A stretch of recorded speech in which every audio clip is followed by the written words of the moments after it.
All right, this person says, "G'day, mate." I wonder where they're from. Hope things are going all right with you. I've been mulling over this whole business of being at ease with not knowing and how that can actually clear some headspace for answers to show up and give you a deeper understanding of yourself. At the same time, I keep running into these ideas, like how the end of one chapter is not really an end at all, but more of a springboard into whatever comes next.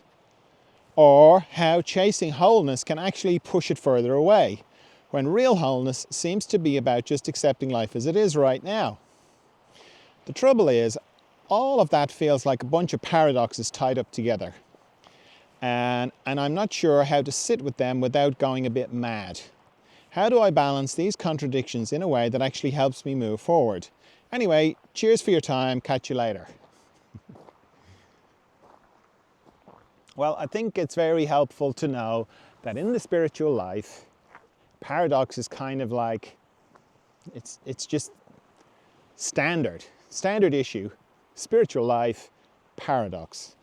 And being able to get anywhere in the spiritual life without going mad is to be able to hold the two things at the same time. To hold these apparent paradoxes. Well, they're not apparent, they are paradoxes. Not just these ones this person's outlined, but there's so many paradoxes. You know, I love you and I hate you at the same time. I've got this great knowledge of the mystery and I haven't a clue what's going on. Both at the same time. They're just off the top of my head. Paradox, it's built into the spiritual life. It's built into consciousness because the only thing that wants a kind of certainty is our mind. Our mind wants to kind of get somewhere and go, all right, now this is how it works. Okay? That's one of the reasons, that's how you kind of know a guru, it hasn't a clue what they're talking about. If they're talking in certainties, if they're like, all right, now here's all you have to do in your life. You can kind of go, all right, they haven't got a clue. Because all you can ever say, or all anyone can ever say, and certainly all I can ever say is, this is the way it looks to me. This is what's worked for me. This has been my experience. And that's it. That's all you can say. That doesn't mean like, oh, what works for me is going to work for you. Probably won't. Maybe it will. If it does, fantastic. That's a bonus. But maybe it won't.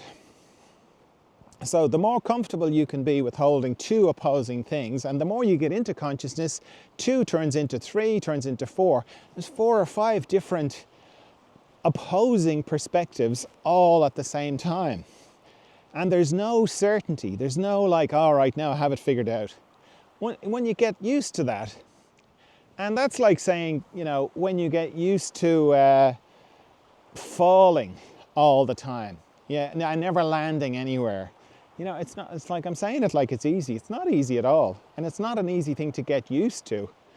But you become familiar with it. You know, that feeling, you can feel your mind kind of cracking a bit and going, I just want to know something for definite. When you feel that, and then you also feel, yeah, no, that's not going to happen. It's these 3 things all at the same time. Then you can kind of go, oh, okay, then you can get on with it. And you can kind of give each one its own space. I love you. I hate you. I'm really drawn to you. I'm really repelled by you. I know about the mystery. I haven't got a clue about the mystery. You know, all at the same time. Then it's a little bit easier. Easier in as much as at least you're familiar with it. And you can kind of go, oh yeah, that's that thing again.